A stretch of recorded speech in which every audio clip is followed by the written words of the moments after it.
Alrighty friends, today we're stepping into the Spark in the Dark, a dark top-down action RPG that leans heavily into exploration, survival, and constant feeling that something has down there that doesn't want you to leave.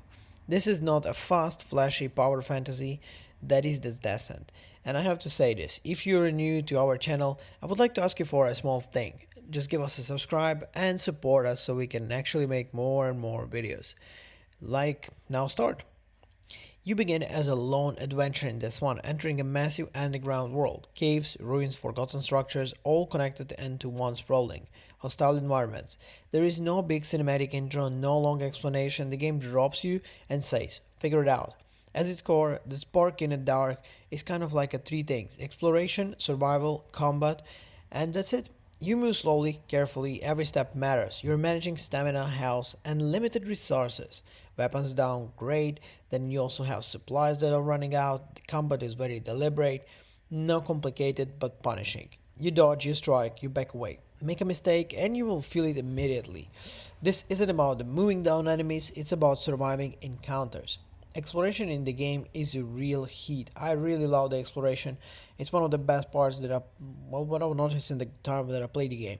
You're moving through darkness with limited light, discovering hidden paths, secret rooms, and dangerous shortcuts.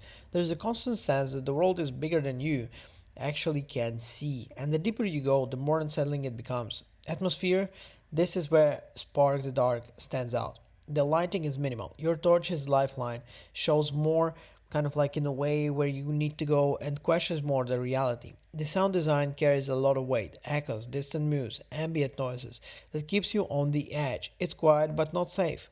Progression slow and earned, and I really like it. You kind of gather gear, improve survivability, and learn how to handle different threats. There is no rush, the game expects patience, and over the time you'll understand the world not because it tells you, but because you survived it.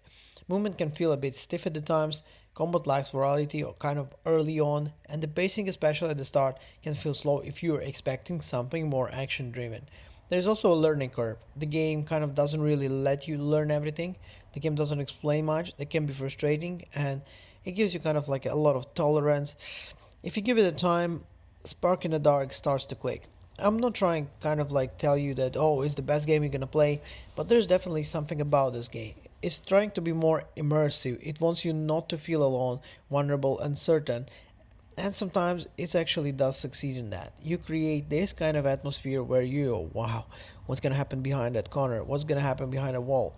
Should I put the light there? And there's also crazy things happening in the game in general. This is my verdict and kind of a bottom line. Spark in the Dark is a slow, atmospheric, decent, kind of dangerous world that reserves patience and awareness. If you want to kind of like enjoy methodical explanations, survival mechanics, and the game that doesn't hold your hand, this is worth your time. If you're looking the fast combat and constant action, this is probably isn't it. Yeah. So take your hand, take a torch, and step into the dark because it doesn't let to go easy. Enjoy.